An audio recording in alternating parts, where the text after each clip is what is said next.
Mala furniture Chennai மற்றும் காரைக்குடி. தமிழை வாழ வைக்கிறோம், தமிழர்களை வாழ வைக்கிறோம், தமிழ் கருவறைகளை வாழ வைக்கிறோம்னு சொல்லிட்டு இது வரிகள் என்ன செஞ்சிருக்கிறாங்க? வாழ வைக்கலையே. இதே முதல்வர் அவர் வெற்றி பெற்ற விழாவை இதே திருப்பதி தேவஸ்தானத்தில் இருக்கக்கூடியவங்களை வரவழைச்சி தானே கொண்டாடுறீங்க. அல்லது உங்கள் வீட்டு விழாவாக இருக்கட்டும், உங்கள் வீட்டு திருமணங்களாக இருக்கட்டும், எந்த தமிழரை வச்சு நடத்துனீங்க? தமிழை வளர்த்துறவங்க தானே தேர்தல் அறிக்கை வெளியிடுறீங்க. ஆனால் உங்கள் குடும்பத்தில் எந்த தமிழர் உங்களுக்கான நிகழ்வுகள் அந்த தமிழ் மண்ணில் தானே வாழ்ந்துட்டு இருக்கிறீங்க, தமிழ்நாட்டை தான் ஆண்டிகிட்டு இருக்கிறீங்க, நடத்தியிருக்கிறாங்க. வெளியிட சொல்லுங்கள். இப்போ கோயில் கோயிலாக போயிட்டு இருக்கிறாங்க, எல்லாருமே போயிட்டு இருக்கிறாங்க. முதல்வராக இருக்கட்டும், முதல்வர் மனைவியாக இருக்கட்டும், அந்த இடத்துல எந்த தமிழர்கள் அந்த இடத்துல வேள்வி நடத்த வச்சிருக்கிறாங்க?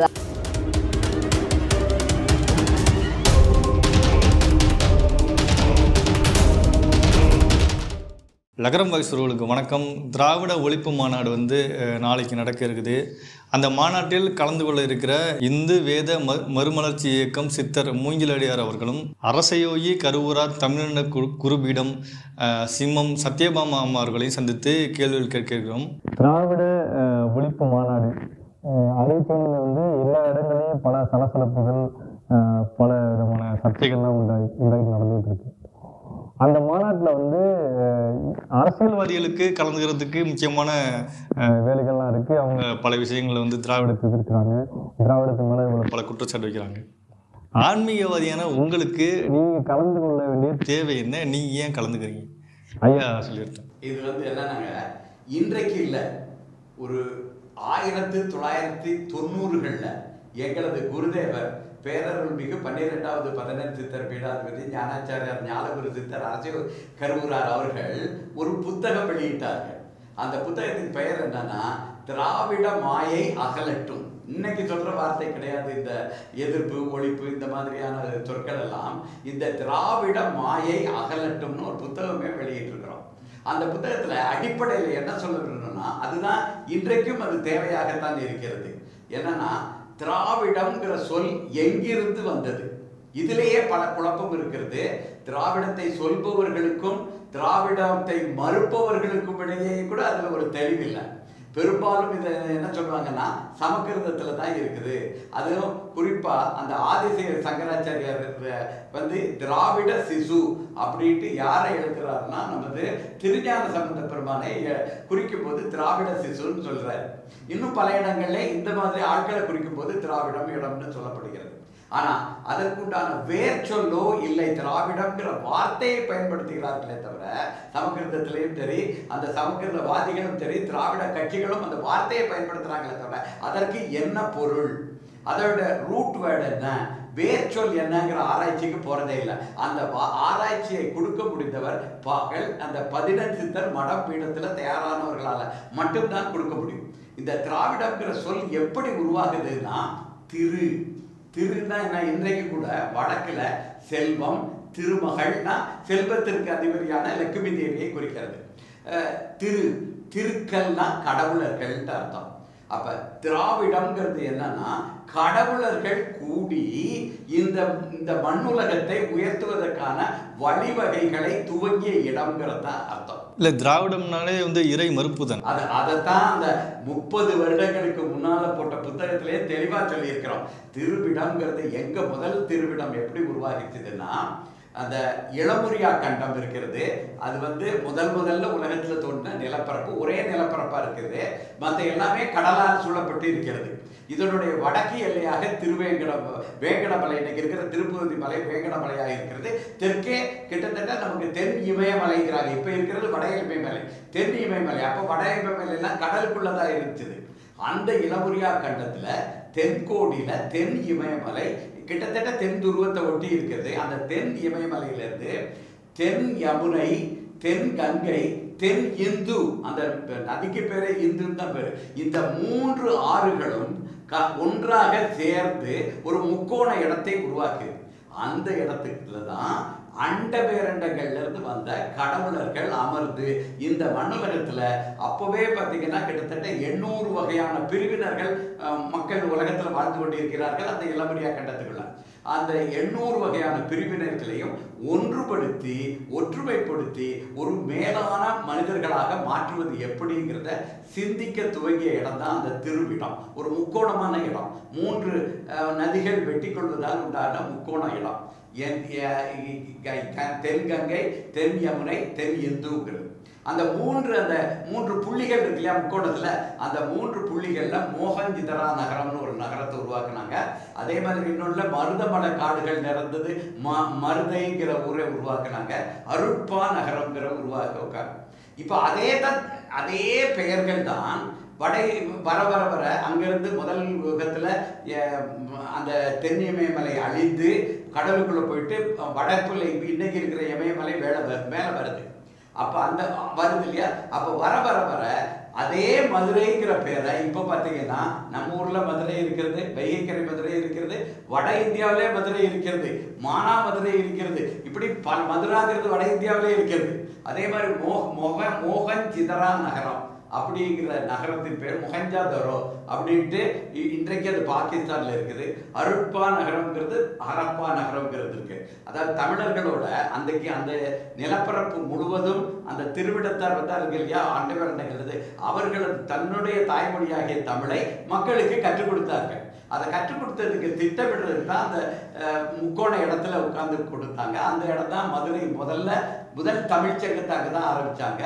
அந்த அண்ட பேரண்டங்கள்ல இருந்து வந்த ஒரு குழு வர்றாங்க. அந்த குழுவின் தலைவராக இருந்தவர் தான் ஆதிசிவனார். அவரால் வழங்கப்பட்டதுதான் தமிழ் மொழி, அவரால் வழங்கப்பட்டதுதான் இந்து வேதம், அவரால் வழங்கப்பட்டதுதான் இந்து மதம். இந்து மதத்தின் தலைவராக அவர் 18 சித்தர் பீடத்தை உருவாக்கினார். இந்து வேதத்தின் தலைவராக அவரே இருந்து 18 சித்தர் மடத்தை உருவாக்கினார். தமிழ்ச்சங்கத்தின் தலைவராகவும் அவர் தான் இருந்தார். முதல் பாண்டிய பேரரசை துவக்கி ஒரு அரசியல் அமைப்பை உருவாக்கினவர் அவர் தான். ஆக எல்லாவற்றிற்கும் முதலாக இருந்தவர் அந்த சிவபெருமான்.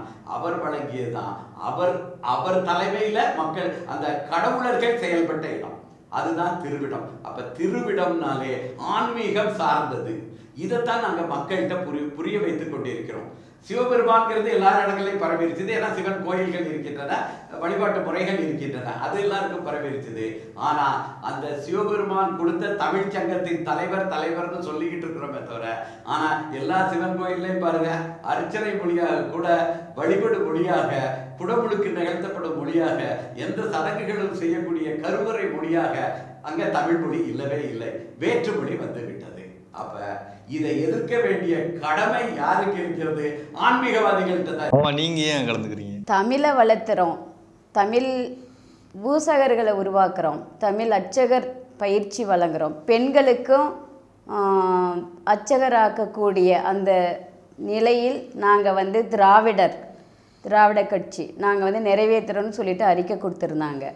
இது இன்னைக்கு நேற்று நடக்கக்கூடிய செயல்பாடுகள் அல்ல. கலைஞர் ஆட்சி காலத்திலே 97 தஞ்சை பெரிய கோயில் குடமுழுக்கு நிகழ்ந்தது. அன்னைக்கும் அரச யோகி கரூரர் எங்களுடைய குருதேவர் அவருடைய தலைமையில் தமிழில் நடத்துங்க, இல்லைன்னா தஞ்சை கோயிலுக்கு தமிழால் மட்டுமே வைக்கப்பட்ட சக்கரங்கள் இயங்கி கொண்டிருக்கிறது. இதை சமஸ்கிருதத்தில் நீங்கள் தொட்டிங்கன்னா இந்த இடம் அழிவுக்குரியதாக ஆகிவிடும் அப்படின்னு சொல்லிட்டு அவங்க எச்சரிக்கை கொடுத்துருந்தாங்க. அதையும் கேட்காம அதே கலைஞர் ஆட்சி காலத்துலேயும் தமிழுக்குன்னு இருக்கக்கூடிய கட்சி திராவிட கட்சி, நாங்கள் தான் வளர்த்துறோன்னு சொல்லக்கூடிய இந்த திராவிட கட்சியோட ஆளுமையில் தான் அன்றைக்கும் சமஸ்கிருத குடமுழுக்கு நடந்தது. குடமுழுக்கு வேள்வி தீயில் 48 பேர் இருந்தாங்க 97. மீண்டும் அது இன்றைக்கும் ஊடக செய்தியாக இருக்குது. 200க்கும் மேற்பட்டவங்க காயமடைஞ்சாங்க அன்றைக்கி 97. இப்போ 2019-20 மீண்டும் குடமுழுக்கு வந்தது. அப்போ நாங்கள்லாம் உலக பேரழிவு வரும். ஏன்னா இது தஞ்சை கரூரார் தமிழால் ஆளக்கூடிய உலகெங்கும் தமிழால் பிற்கால சோழ பேரரசை உருவாக்கின குருபீடம். ஏன் அரசியலுக்கும் உங்களுக்கும் என்ன சம்மந்தம், ஆன்மீகவாதிக்கும் அரசியலுக்கு என்ன சம்மந்தம்னா, பிற்கால சோழ பேரரசரோட அந்த காலங்களை நீங்கள் எடுத்தீங்கன்னா எல்லாமே குருதேவர், தஞ்சை பெரிய கோயிலை கட்டிய குருதேவர் 11வது 15 சித்தர் பீடாதிபதி காவிரியாற்றங்கரை கரூரார் தான் உருவாக்குறாரு. அரசியல் தலைவர்களை உருவாக்குறது அவர் தான். உலகெங்கும் கோயில் கட்டி அதுக்குரிய நிலையில் ஒவ்வொரு கால மன்னர்களுக்கும் முடிசூட்டு விழா நடத்தினது குருபீடம் தான். அப்போ அன்னைக்கு நடத்தின அந்த இடத்துல வந்து சமஸ்கிருத மொழி பயன்படுத்தினால் மீண்டும் உலக பேரழிவு வரும். அதாவது உலக தலைமை கோயில் இணைப்பு துண்டித்து விடும். ஒரு மின்சார கிடங்கு இருக்குன்னா அங்கேருந்து தான் நமக்கு எல்லாத்துக்கும் மின்சாரம் வருது. அந்த இடத்துல ஒரு பழுது ஏற்பட்டு விட்டால் பழுது பார்க்க படித்தவங்க அனுபவவாதிகள் அந்த இடத்துல போய் பழுது பார்க்கவில்லை என்றால் எங்கும் இணைப்பு வந்து துண்டிக்கப்பட்டு விடும். அப்போ யார் வேணாலும் போய் அந்த இடத்துல கையை வச்சா அவங்களுக்கும் ஆபத்து. படிக்காமல் போய் கையை வச்சிட்டோம், அந்த இடத்துல என்ன இருக்குன்னு தெரியாமல் போய் கையை வச்சிட்டோம்னா வைக்கிறவங்களும் அழிந்து அதால் வந்து நன்மை நடக்கக்கூடிய இடங்கள் எல்லாமே துண்டிச்சு விடும். அதனால் இந்த தலைமை கோயில் தஞ்சை கோயில் இங்கிருந்து தான் உலகெங்கும் வந்துட்டு இணைப்பு போகுது. அருளியலா அருளூர் இணைப்பு விண்ணுக்கும் மண்ணுக்கும் உரிய அண்ட கோள்களின் இறைமை அணுக்கள் பெருகுது. இதனால் இந்த இணைப்பு வந்து கட்டாயிரும். இதனால் தமிழில் நடத்தணும்னு சொல்லிட்டு இதே வந்து பலமுறை கோரிக்கை வச்சு நாங்கள் வந்து போராடின போது அதிமுக ஆட்சி இருந்தது. அவங்க அதுக்கு ஒத்துழைப்பு கொடுக்கல, எங்களை கைது பண்ணி வச்சுட்டு இப்போ கடந்த குடமுழுக்கப்போ நடத்தினாங்க. நடத்தி 48வது நாள் உலக பேரழிவு கொரோனான்ற முறையில் வந்து அது கடந்த இப்போ வரைக்கும் அதனுடைய போராட்டம் போயிட்டுருக்கு. அப்போ இந்த ஆட்சி வந்தது, மீண்டும் திமுக ஆட்சி வந்தது. திமுக ஆட்சி வந்த பிறகு நாங்கள் வந்து தமிழில் குடமுழுக்கு நடத்துறதுக்கு அனுமதிக்கிறோம், அர்ச்சகர் பயிற்சி கொடுக்க அனுமதிக்கிறோம், பெண்கள் வந்து அர்ச்சகர் ஆகலாம்னு சொல்லிட்டு 100 நாளில் நிறைவேற்றணும்னு சொன்னாங்க. நாங்களும் போராடி பல முறை மனு கொடுத்தாச்சு. அதுக்கு பிறகு கரூர் பசுபதீஸ்வரர் கோயில் குடமுழுக்கு வந்தது, போராடணும். இந்த ஆட்சி இருக்கும்போது தான் ஐயெல்லாம் வந்து பார்த்துக்கிட்டிங்கன்னா மனு கொடுத்து அதில் தீர்ப்பு வந்து தமிழில் சமமாக வந்துட்டு குடமுழுக்கு நடத்தலான்னு சொல்லிட்டு வந்திருக்கு.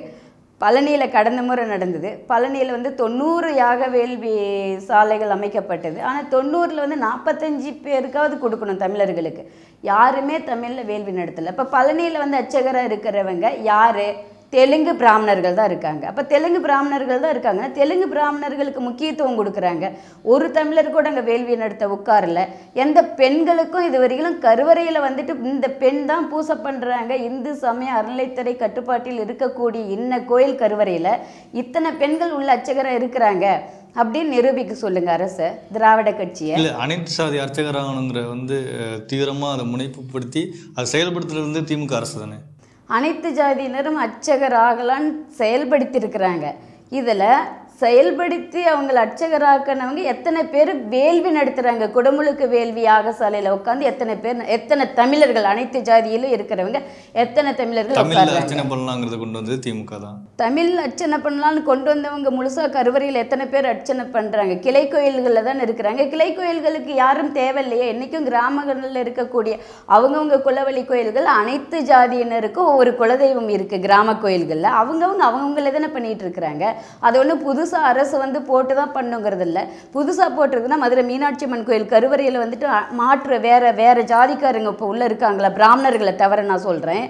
அல்லது பழனி கோயிலில் வந்து வேறு அனைத்து ஜாதியினர் அர்ச்சகர் அவங்க கவர்மெண்ட் கொடுத்ததுலேயே படிச்சிருக்கிறாங்களா, அரசு கொடுத்துருக்குல்ல, அவங்கள வந்து போட்டிருக்காங்களா? அதுவே வடபழனி கோயிலில் உள்ள கருவறையில் போட்டிருக்கிறாங்களா? இந்த மாதிரி பிரதான கோயில்களில் எந்த கோயிலில், திருச்செந்தூராக இருக்கட்டும், திருப்பரங்குன்றமாக இருக்கட்டும், இந்த மாதிரி கோயில்களில் எந்த கோயில்களில் தலைமை கோயில் கருவறைக்குள்ள இவங்களால் உருவாக்கப்பட்ட அர்ச்சகர் இப்போ ஒருத்தராவது பயணிச்சிட்டு இருக்கிறாங்களா? கிளை கோயில், உபகோயில், கிளை கோயில், ஒரு பிரதான கோயில் இருக்குன்னா அதை சுற்றி கிராமங்களில் 20-30 கோயில் இருக்கும். அந்த கோயிலில் தான் போட்டிருக்கிறாங்க. அந்த கோயிலில் போட்டாலுமே அவங்களுக்கு பல பிராமணர்களுக்கும் இவங்களுக்கும் சாதிய பாகுபாடு, அவங்களுக்கு பல வகையான பிரச்சனைகள் வருது. புதுசாக போனவங்களுக்கு அவங்க எங்கெல்லாம் கூப்பிட்டு நிறைய இடத்துல வந்துட்டு இந்த மாதிரி நடக்குதுன்னு சொல்லிட்டு அதுக்கும் கண்டித்து அதுவும் வந்து போடக்கூடாதுன்னு பிராமண சங்கத்தால் வழக்கு தொடரப்பட்டு தற்போது வரை வழக்கு ஒரு பக்கம் போயிட்டு இருக்குது, இவங்களுக்கு பாதிப்பு ஒரு பக்கம் நடந்துகிட்டு இருக்கு. அங்கே கோயிலில் இருக்கக்கூடிய ஏற்கனவே இருக்கக்கூடிய பிரம்மணினர்களோ அல்லது அவங்கள சார்ந்தவங்க இன்னும் சில பேர் இருக்கிறாங்களோ அவங்களால இவங்களுக்கு தாக்குதல் ஏற்பட்டுக்கிட்டு தான் இருக்குது. இதுக்கு எந்த வகையில் பாதுகாப்பு கொடுக்குறாங்க? எதுலேயுமே இல்லையே. பிராமணர்கள் வந்து நீங்களே எதிர்க்கிறீங்க, திராவிட கட்சியில் உள்ளவங்க, திகால உள்ளவங்க எல்லாருமே வந்து பிராமணர்கள் வந்து கடுமையாக எதிர்க்கிறாங்க. எந்த விதத்தில் உங்களுக்கு வந்து இந்த இந்த எதிர்ப்பு முனையில் வந்து நீங்கள் ஒன்றா நிற்கிறீங்க, ஆனால் வந்து திராவிடத்தை எந்த முனையில் நீங்கள் எதிர்க்கிறீங்க? அதாவதுங்க, அடிப்படையில் அந்த நீங்கள் சொன்னீங்க இல்லையா, இப்போ அனைத்து சாதியினரும் அர்ச்சகர் ஆகலாம். சொல்லியாச்சுன்னா. இப்போ கூட போன வாரம் சென்ற வாரத்தில் ஒரு தீர்ப்பு வந்திருக்கிறது, உச்ச நீதிமன்ற தீர்ப்பு வந்திருக்குது. அந்த தீர்ப்பில் இடைக்கால தடை நாங்கள் விதிக்க மாட்டோம்னு உச்ச நீதிமன்றம் சொல்லியிருக்குது. அனைத்து சாதியினர் சட்டத்துக்கு இடைக்கால தடை விதிக்க மாட்டோம்னு உச்ச நீதிமன்றம் சொல்லியிருக்குது. ஆனால் இதற்கு இப்போ ஒரு வழக்காடு மன்றத்தில் நீதிமன்றத்தில் நடந்துகிட்டு இருக்குது. ஆனால் இதற்கு முந்தி இன்னொரு தீர்ப்பு வந்திருக்குது. அது தீர்ப்பே வந்துருச்சுது. அதில் என்னன்னா, அந்த அனைத்து சாதியினரும் அர்ச்சகர் ஆகலாம்னு சொல்லிட்டு ஒரு 27 பேரோ 30 பேரோ அவங்க அரசாங்கம் நியமிக்கிறாங்க. அப்படி நியமிக்க கூடாது அப்படின்ட்டு அந்த அரசு பணியாளர்கள் விதிமுறைகள் இல்லையா, கோயில் பணியாளர்கள் விதிமுறைகளை ஒரு ஆணையர் ஒரு நடைமுறையாக எல்லாருக்கும் தெரிவிக்கிறார். அந்த தெரிவிக்கிற அந்த ஆணையை எதிர்த்து உயர் நீதிமன்றத்துக்கு போகும் பொழுது அரசாங்கம் சொல்கிறது, அரசு தரப்பு தலைமை வழக்கறிஞர் என்ன சொல்றாருன்னா, மற்ற எல்லா கோயிலில் இருக்கிற மற்ற எல்லா பணியாளர்களுக்கும் அனைத்து சாதியினரையும் பயன்படுத்திக் கொள்ளலாம். ஆனால் இந்த அர்ச்சகருக்கு மட்டும் நீங்கள் சொன்னீங்கன்னா ஆகம கோயில்களில் நாங்கள் இந்த அனைத்து சாதியினரும் அர்ச்சகர் ஆக்குவோங்கிறத வலியுறுத்த மாட்டோம்னு சொல்றாரு. நல்லா தெரிஞ்சுக்கிடுங்க. ஆகம கோயில்களில் இந்த அரசாங்கத்தின் தலைமை வழக்கறிஞர் சொல்றாரு, ஆகம கோயில்களில் இந்த சாதி வேறுபாடெல்லாம் நாங்கள் எல்லாரையும் கொண்டு வர மாட்டோம். அந்த ஆகமப்படி என்ன இருக்குதோ, ஆகமப்படி என்ன இருக்குதுன்னு சொல்லுவாங்க. ஆகமமே வடமொழியில் இருக்குதுன்னா அந்த வடமொழி தெரிஞ்சவர்களை தான் அதில் பயன்படுத்தணும்னு சொல்லுவாங்க. அந்த இதுக்கு நான் பின்னாடி கொஞ்சம் பொறுத்து வர்றேன். ஆனால் அப்போ முழுக்க அந்த பிற மண்ணினரை தான் போடுவோங்கிறது யார் சொல்றா? உயர் நீதிமன்றத்தில் அரசு தலைமை வழக்கறிஞர் சொல்றாரு. சொல்லியாச்சா? நம்ம கேட்கறதே அனைத்து சாதியினரும் அர்ச்சகராகலாம் தான் நாம கேட்கிறோம். மற்றபடி மடப்பள்ளியில் இருக்கிறவரையோ ஓதுவாரோ ஏற்கனவே அனைத்து சாதியினரும் இருக்கிறாங்க. அதுல ஒன்றும் பிரச்சனை இல்லை. அர்ச்சகர்ல தான் நமக்கு வேணும். ஏன்னா அர்ச்சகர் தான் கோயில் கருவறைக்குள்ள போறாரு, மற்றவங்க எல்லாம் வெளியே இருக்கிறாங்க. பல பேர் கூட சொல்றாங்க, தமிழும் அங்கே ஓதுகிறாரே தான். ஓதுவார் கோயிலுக்கு வெளியே, கருவறைக்கு வெளியே நின்று ஓதிக்கொண்டிருக்கிறார். கருவறைக்கு உள்ள போய் என்ன மொழி இருக்கிறது? கருவறை மொழியாக சமஸ்கிருதம் மட்டும்தான் இருக்குது. அந்த சமஸ்கிருதத்தில் இருக்கிற அந்த பிற மண்ணினரை மட்டும்தான் அர்ச்சகர் ஆக்குவோம்னு தலைமை வழக்கறிஞர் ஒத்துக்கிட்டார். இப்ப இத ஒவ்வொரு தமிழனும் எதிர்க்கணுமா வேண்டாமா? சொல்றது நல்லா தான் இருக்குது, எல்லாரும் அனைத்து சாதியினரும் அர்ச்சகர்கள் ஆக்கலாம்னு. இவ்வளவுக்கும் அந்த நடைமுறை ஆணை அடிப்படையில் போட்டது அதிமுக அரசு போட்டாங்க. அதை இவங்க செயல்படுத்துறாங்க. கொஞ்சம் பேர் அர்ச்சகராகவும் நியமிக்கிறாங்க. ஆனா அதை எதிர்த்து ஒரு நீதிமன்றத்தில் வழக்கு வரும்போது இவங்க உறுதியா நிக்கணும் இல்லையா? ஆகமம் அல்ல கோயில்கள், கடைசியில் அந்த தீர்ப்பில் என்ன ஆகுது? ஆகமம் அல்லாத கோயில்கள், ஆகமம் உள்ள கோயில்கள் அப்படின்ட்டு நாங்களாக பிரிப்போம் அப்படின்ட்டு சொல்லிட்டு உயர் நீதிமன்றமே ஒரு குழு போடுங்கன்னு சொல்லியிருக்குது. அந்த உயர் நீதிமன்றத்தில் சமஸ்கிருதத்தின் சார்பாக யார் இருக்கணுங்கிறத அந்த உயர் நீதிமன்றமே சொல்லியிருக்கு. சமஸ்கிருத கல்லூரி முன்னாள் தேர்தல் ஆணையர் சமஸ்கிருத கல்லூரியில் செயற்குழு உறுப்பினராக இருக்கார், அவரை போட்டுருக்குது. இன்னும் அந்த கமிட்டி இந்த தீர்ப்பு எவ்வளவு நாளாக இருக்குது? பல மாதங்கள் ஆகிவிட்டன. இன்னும் அந்த குழு முழுமையாக போடப்படவில்லை. ஆகம கோயில்கள் அல்லாதது பிரிவினை இங்கே இன்னும் துவக்கவே இல்லை. இதுக்கு இடையில இந்த அனைத்து சாதியினரும் ஏற்கனவே இருக்கிறவங்கள்ல சில பேர் வெளியே வந்துட்டாங்க. அதுக்கும் கோர்ட்டு தீர்ப்பு, இந்த வயலூர் மாதிரி கோயில் எல்லாம் கோர்ட்டு தீர்ப்பு அவங்களை வெளியே அனுப்பிச்சுட்டாங்க. அப்ப புதிதாக நியமனம் எப்ப நடக்கும்? அந்த ஆகம கோயில்னு பிரிக்கி வைக்க பிறகுதான் நடக்கும். அதுக்கு குழுவே இன்னும் பல மாதங்களாகி போடலையா? அப்ப அர்ச்சகர் ஆகலாம்ங்கிறது வெறும் தாழ்ல இருக்குமே தவிர உண்மையிலே செயலுக்கு வராது. அப்ப இது ஏமாற்று வேலையா இல்லையா? இந்த ஏமாற்று வேலையை மக்களுக்கு எடுத்து செல்லணுமா வேண்டாமா? இதை ஆன்மீகவாதிகள் தானே எடுத்து செல்ல முடியும். இதுதான் எங்களது இல்லை. இப்போ நீங்கள் இந்த இடத்துல ஒன்று சரிங்கன்னா, இந்துத்துவவாதிகள்லாம் திராவிடத்தை ஒழிக்கணும் அப்படின்னு சொல்லிட்டு தீவிரமாக வேலை பார்ப்பாங்க.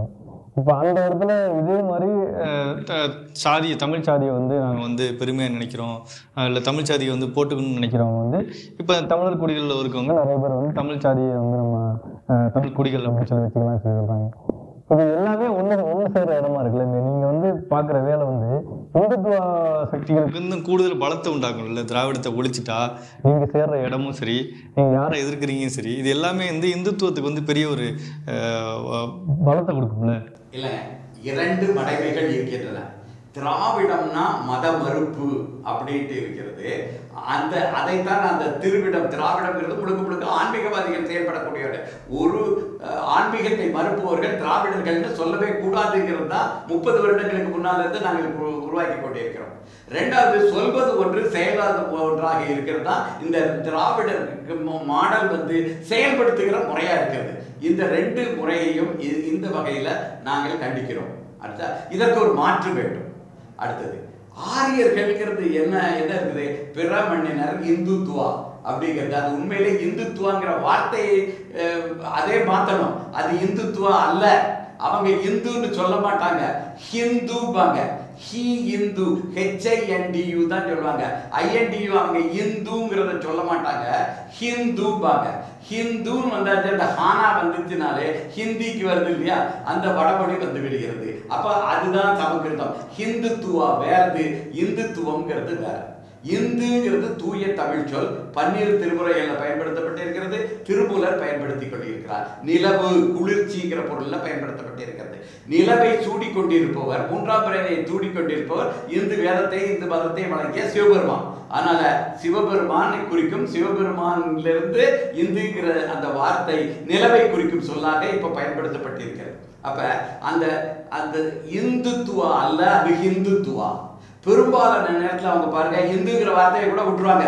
நாங்கள் சனாதன தர்மம், சனாதனத்தை எதிர்க்கிறோம், நிச்சயமாக எதிர்க்கிறோம். ஏன்னா சனாதனம்னா என்ன சொல்லுது? ஆரியர்கள் தான், நாங்கள் தான் தலையிலிருந்து வந்தவர்கள், பிறமண். அவர்களுக்கு பிராமணர்கள்னு ஏன் பேர் வந்துச்சு? அவங்க நம்ம நாட்டை சேர்ந்தவர்கள் இல்லை, நமது பண்பாட்டை சேர்ந்தவர்கள் இல்லை, பிற மண்ணினர். வேற நாட்டை சேர்ந்தவர், வேற மண்ணை சேர்ந்தவர், வேற கலாச்சாரத்தை சேர்ந்தவர். அந்த பிற மண்ணினர்கள் தான் உயர்ந்தவர்கள். பிற மண்ணினர் தான், அந்த மொழிதான் உயர்ந்த மொழி, அதுதான் கருவறைக்குள்ள இருக்கணும். தமிழ் நீச பாஷை அப்படின்ட்டு ஒரு மடாதிபதியே சொல்லிக்கிட்டு இருந்தாரு. அவர் இப்ப காலமாயிட்டார்னு வைக்கலாம். ஆனாலும் அவர் சொல்லிக்கொண்டு தான் இருந்தார். அப்ப இந்த திராவிடர்கள் யாரும் அந்த கேள்வியே கேட்கல. அதனால அந்த சனாதனத்தையும் நீங்க இந்துத்துவான்னு பயன்படுத்தாதீங்க, நீங்க இந்துத்துவா. இந்த வேறுபாட்டை நாங்கள் சொல்லிக்கிறோம். ஹிந்துத்துவமும் அழிக்கிறது, திராவிடம் அழிக்கிறது இல்ல. திருவிடம்ங்கிறது நல்ல தூய தமிழ் சொல் தான். அதை செயல்படுத்துகிற முறை அழிக்கிறது. ஒன்று அந்த வடமொழி ஹிந்துத்துவா அல்லது சனாதன தர்மம், அது நம்மளை அடிமையாக்கி வைத்திருக்கிறது, கோலோச்சிக்கிறது.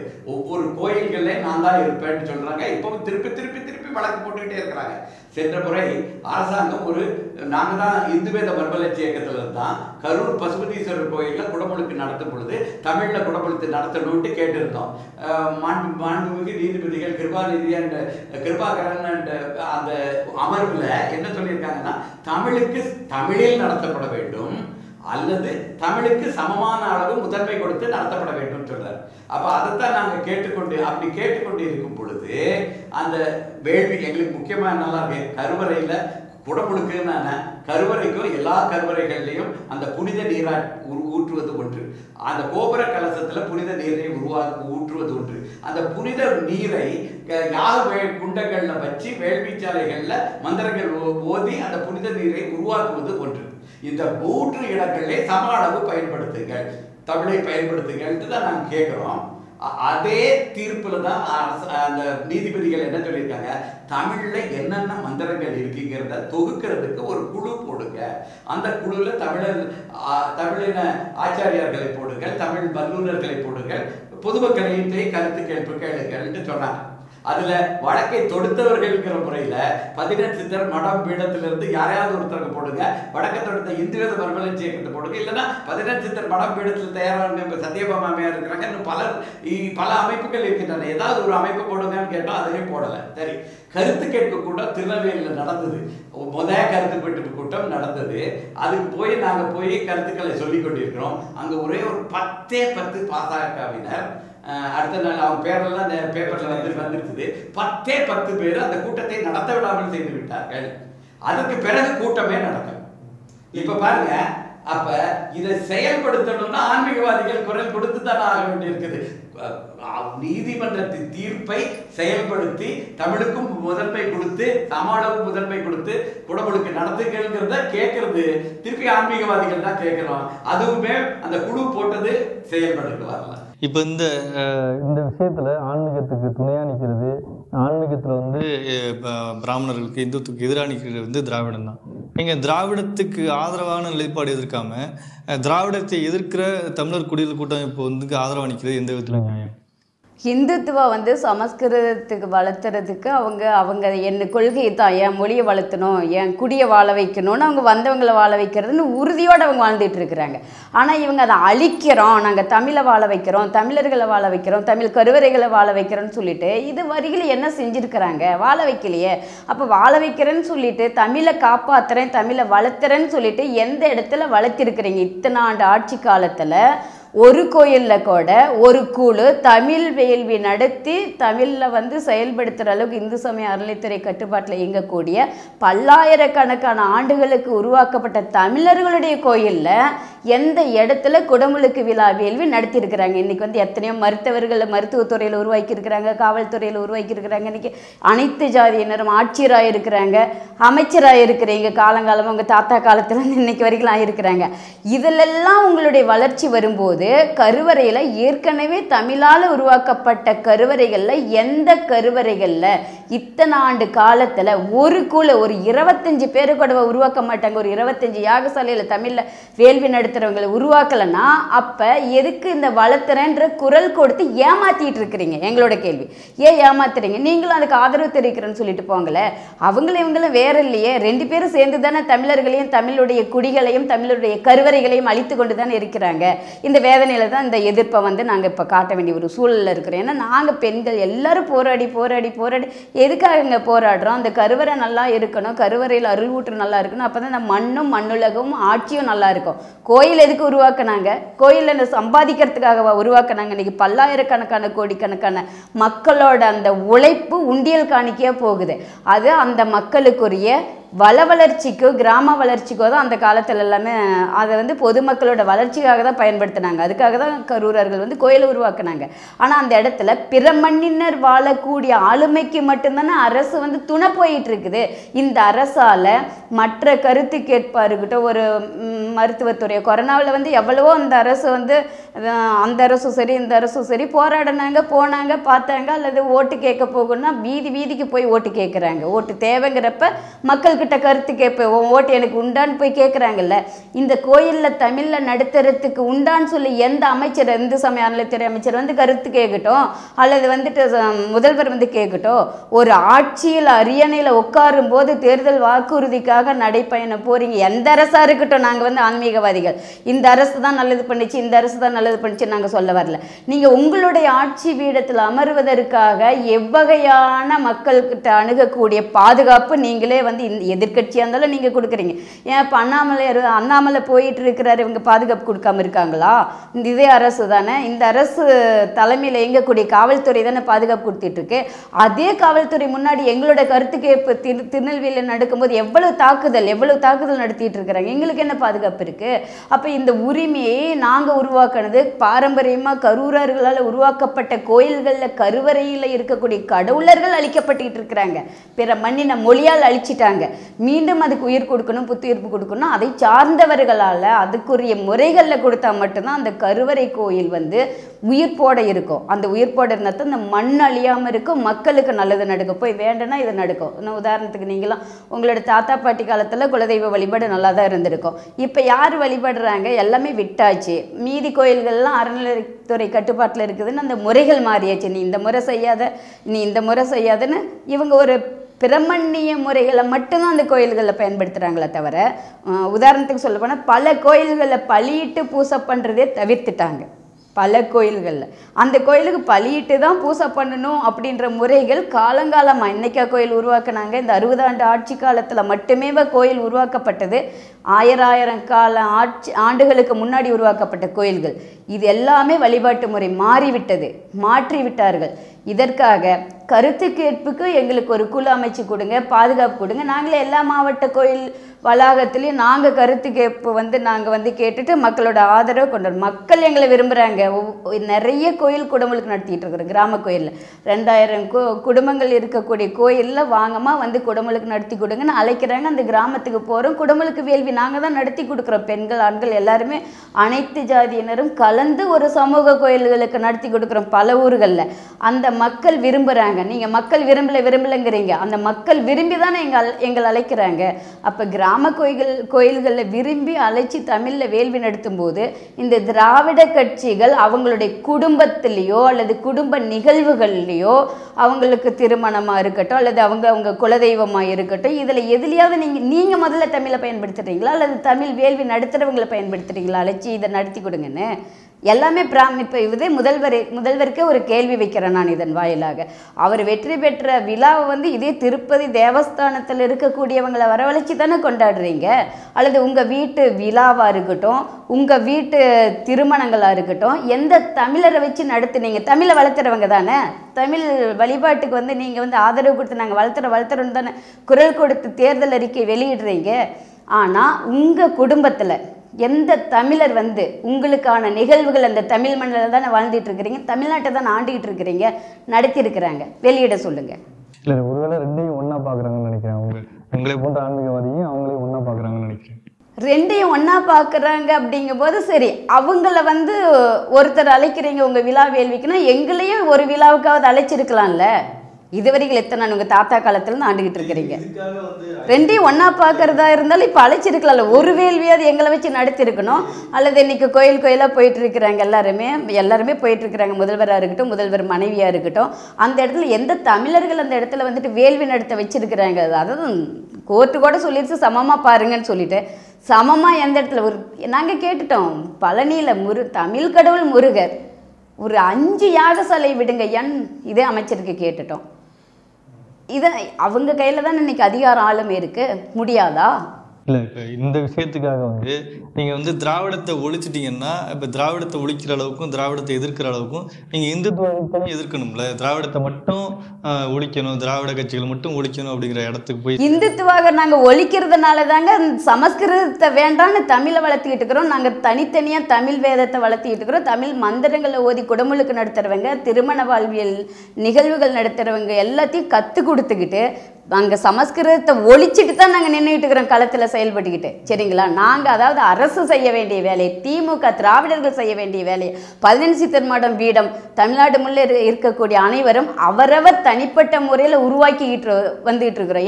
இன்னைக்கு சமஸ்கிருதத்துக்கு பள்ளி இருக்குது, தமிழ் மடத்துக்குன்னு எங்கே பள்ளி இருக்குது, எந்த அரசு ஆதரவு கொடுத்துருக்குது? இதுவரைக்கும் தஞ்சை போராட்டத்திலேருந்து இதுவரைக்கும் நாங்கள் நாங்களாகவே முன்வந்து நாங்களாகவே சமஸ்கிருத எதிர்ப்பை வெளிப்படுத்தி சமஸ்கிருத எதிர்ப்பை வெளிப்படுத்துறது மட்டும் இல்லாமல் நிறைய சமஸ்கிருதத்துக்கு போய் பூசை பண்ணிட்டு இருக்கக்கூடிய தமிழர்களை பல ஜாதியில் இருக்கிறவங்களும் சமஸ்கிருதம் கற்றுக்கிட்டு இருந்தாங்க. அவங்கள மாற்றி தமிழ் வழியில் பூசை பண்ணுறதுக்கு முறையான தமிழ் வேத மந்திரங்களை கற்றுக் கொடுத்து தயார் பண்ணி உருவாக்கிட்டு இருக்கிறோம்.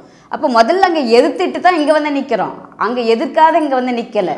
நான் ஐயாட்ட கேட்குறேன், திராவிடத்தை நீங்கள் ஒழிக்கணும், திராவிடத்தை அழிக்கணும்னு நினைக்கும் போது அதே இடத்துல இந்துத்துவத்தையும் தீவிரமாக ஒழிக்கணும்ல. இப்போ அம்மா சொன்னாங்க, அதே இடத்துல நம்ம தீவிரமாக இதையும் ஒழிக்கணும்ல.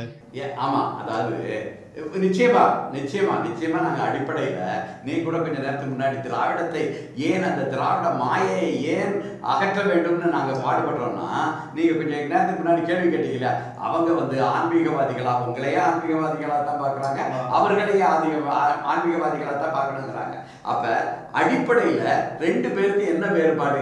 2 வேறுபாடு தான். ஒன்று, நம்ம அவரவர் தாய்மொழியில தான் வணங்க வேண்டும்ங்கிறோம். அவங்க எல்லாரும் யாருக்குமே தாய்மொழியாக இல்லாத சமஸ்கிருதம்ங்கிறாங்க. அப்ப தமிழை சொல்லுகிற நாங்களும் ஒன்று, சமஸ்கிருதத்தை தூக்கி பிடிக்கிற பிற மண்ணினரும் ஒண்ணுன்னா, அப்ப நீங்க தமிழர்களுக்கு ஆதரவாக இருக்கிறீர்களா, சமஸ்கிருதவாதிகளுக்கு ஆதரவாக இருக்கிறீர்களா? இன்றைய திராவிடத்தவர்கள் ஒண்ணு. ஏன்னா நீங்க 2 ஒன்னே தான் பாக்குறீங்க. தமிழை தூக்கி தமிழ்ல தான் பூசை செய்யணும், குடும்பங்களுக்கு நடத்தணும் கேட்கிற நாங்களும் ஒன்று, சமஸ்கிருதம் தான் உயர்ந்ததுன்னு பேசுகிற பிற மண்ணினரும் ஒன்றுன்னு சொல்லக்கூடிய திராவிடத்தை எப்படி ஆதரிக்க முடியும்? ஒன்று. ரெண்டாவது, சாதி வேறுபாடு இல்லாமல் அனைவரும் கருவறைக்குள் செல்ல வேண்டும்ங்கிறத நாங்க சொல்லிக்கிட்டு இருக்கிறோம். இல்ல எங்க சாதி மட்டும்தான் உள்ள நுழையும், ஏன்னா நாங்க தலையில இருந்து வந்தவங்க, ஏன்னா ஆகமம் இதைத்தான் சொல்லுது அப்படின்ட்டு அவர்கள் சொல்கிறார்கள். யாரு? பிறமண்ணினர்கள் சொல்றார்கள். அப்ப தமிழையும் சாதி வேறுபாடை களையணும்னு போராடுற நாங்களும் ஒன்று, சாதி வேறுபாடை தூக்கி பிடித்துக் கொண்டிருக்கின்ற, சமக்கிருதத்தை தூக்கி பிடித்துக் கொண்டிருக்கின்ற பிற மண்ணினர் ஒன்றுன்னு இன்றைக்கு திராவிட கட்சிகள் நினைக்குமானால் அப்ப அந்த திராவிட கட்சிகளின் செயல்பாட்டை எதிர்க்க வேண்டுமா வேண்டாம்? அதைத்தான் நாங்கள் செய்து கொண்டிருக்கிறோம். அதனாலதான் எதிர்க்கிறோம். ரெண்டு ஒண்ணுன்னு நினைக்கும் போது அடிப்படையே போயிருது இல்லையா? அப்ப நீங்களும் என்ன செய்கிறீங்க? சமக்கிருதத்தை ஆதரிக்கிறீர்கள், சாதி வேறுபாட்டில் குடியிருக்கிறீர்கள். அதுதானே இன்றைய திராவிடம்ங்கிறதோட செயல்பாடாக இருக்கிறது.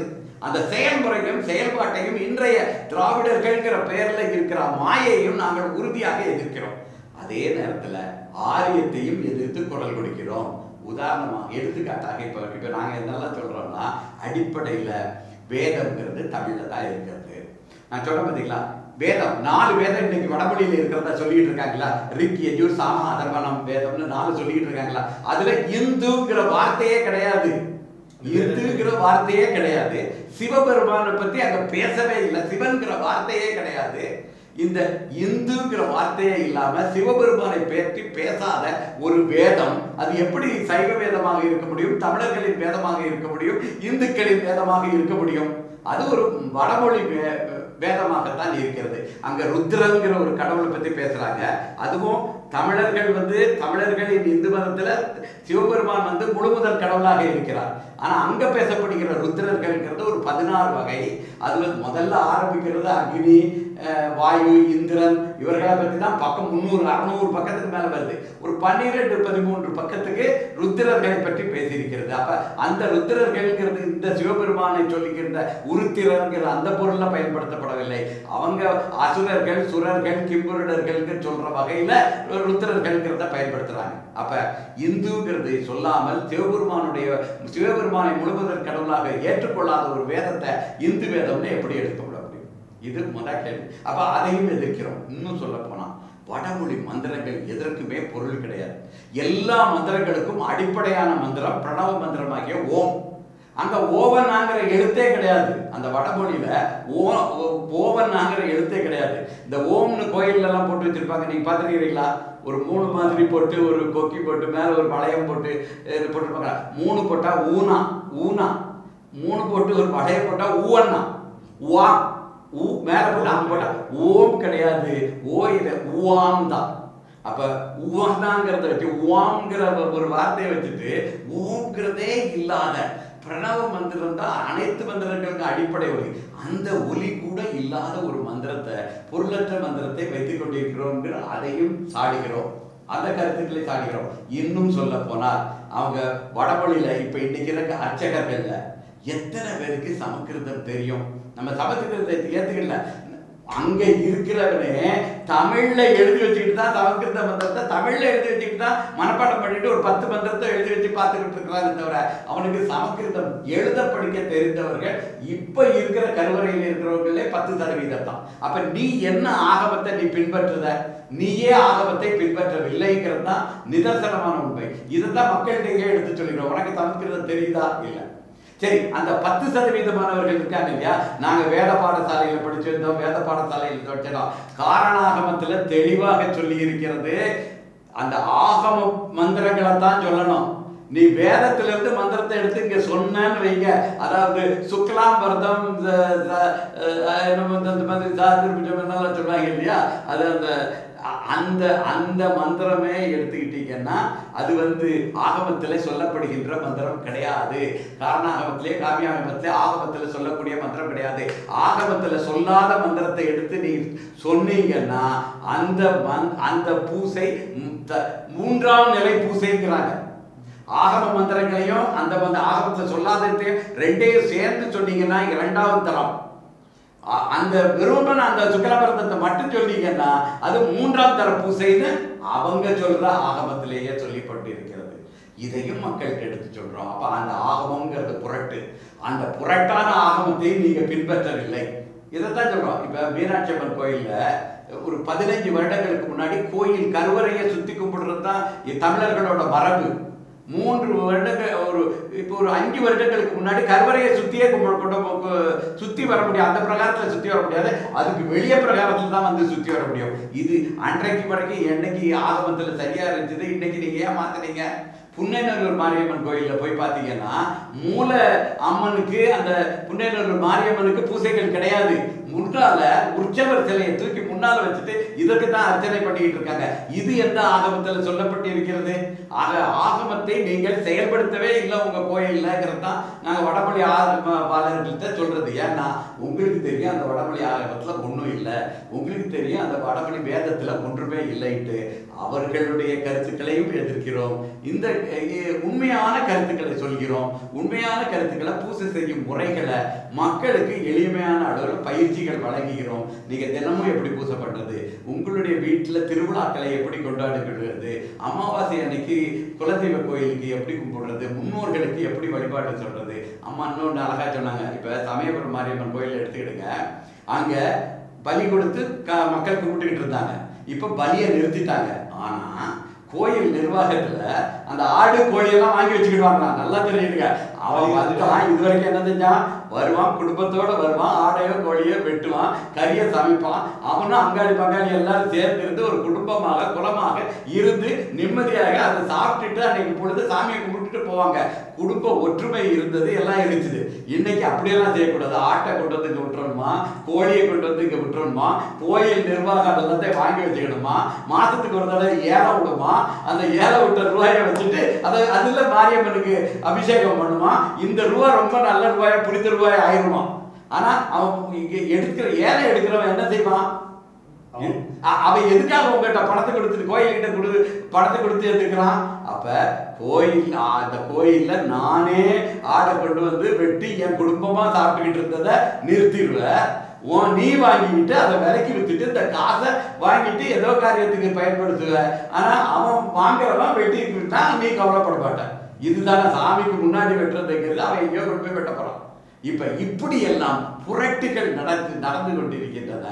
இதை மக்கள்கிட்ட எடுத்து சொல்கிறோம். ஆகமங்கிறது அங்க வடமொழி ஆகமம் தவறுங்கிறது ஒரு பக்கம் இருக்க, அந்த வடமொழி ஆகமத்தை நீங்கள் செயல்படுத்தவில்லைங்கிறத உறுதியாக மக்கள்கிட்ட எடுத்து செல்கிறோம். இதுதான் இந்துவேத மறுமலர்ச்சி இயக்கத்தின் படியாகவும் 18 சித்தர் மடம் பீடத்தின் கீழ் உருவாக்கின பல அமைப்புகள் சேர்ந்து இப்ப தமிழின ஆச்சாரியார் கூட்டமைப்புன்னு உருவாக்கி இருக்கிறோம்.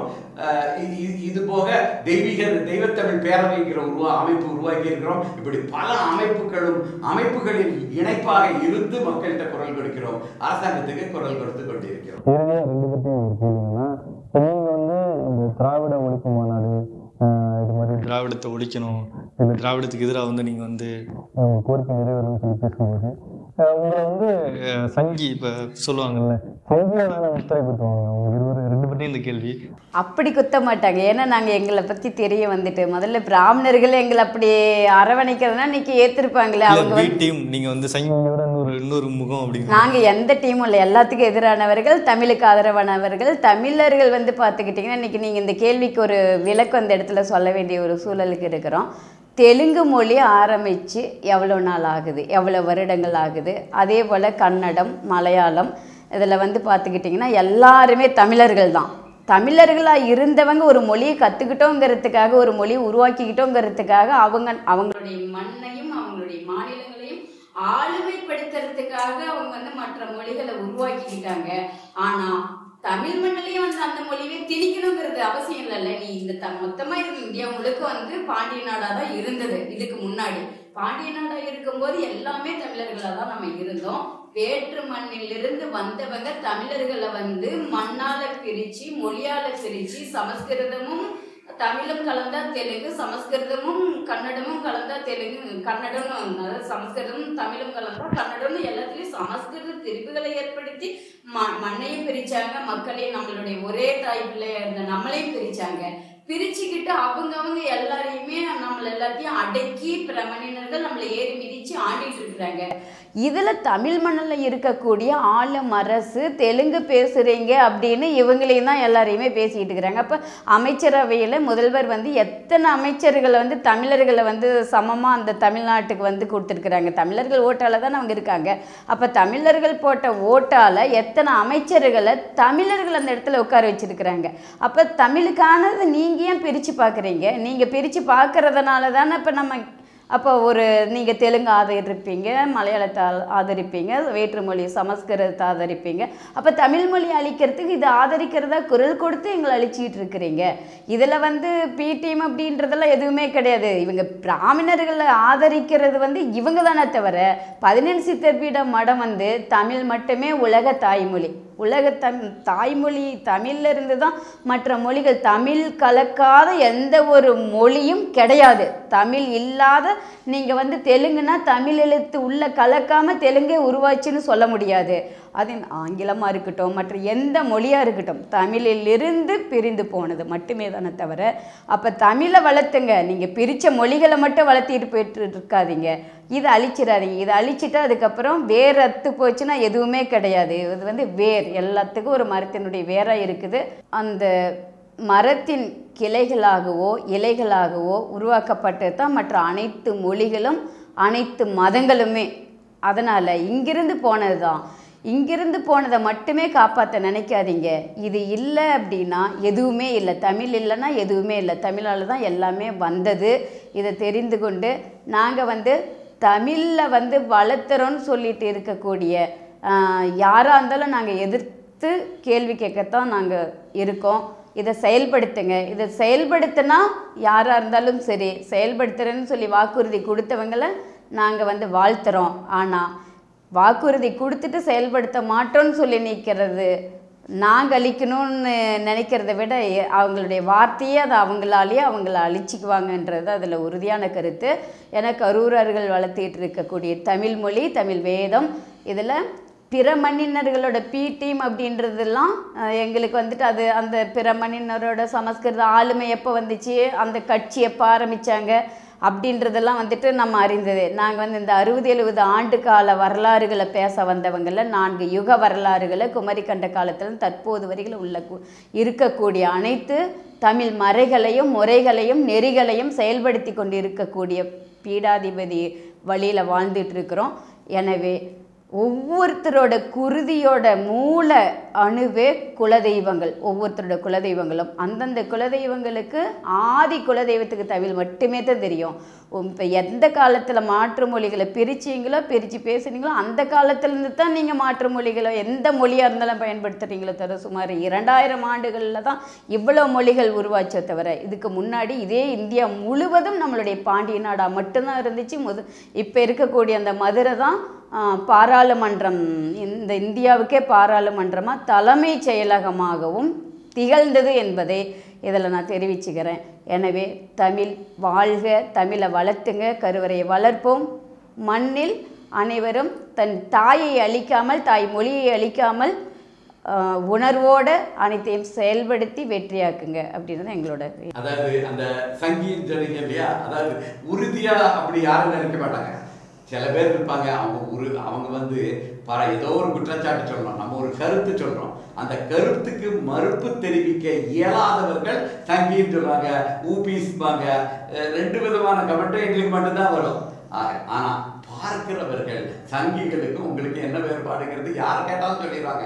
நான் எங்களுடைய நாங்கள் மட்டும் இல்லை, இந்து வேத பிரபலட்சிய கட்டல 18 சித்தர் மடத்தின் பீடத்தின் கீழே எல்லா இயக்கங்களுமே தமிழ் தான் கருவறை மொழியாகணுங்கிறதுல உறுதியாக இருக்கிறோம். அடுத்தது சாதி வேறுபாடு கிடையாதுங்கிறது உறுதியாக இருக்கிறோம். பெண்களை கருவறையிலிருந்து விலக்கி வைக்காதீர்கள், பெண்களை வழிபாட்டு உரிமையை கொடுங்கள், அவர்களுக்கும் சம உரிமை கொடுங்கள்ங்கிறதுல நாங்கள் உறுதியாக இருக்கிறோம். அப்போ நமக்கு தமிழ் மொழியை தூக்கி பிடிக்க சாதி வேறுபாடை களைய நினைக்குவீர்கள், பெண்களுக்கு முக்கியத்துவம் கொடுக்க நாங்கள் எங்களை இந்த கருத்துக்களை பார்த்தாலே சங்கீதம் இல்லைங்கிறத பொதுமக்கள் முடிவு செய்து விடுவார்கள்.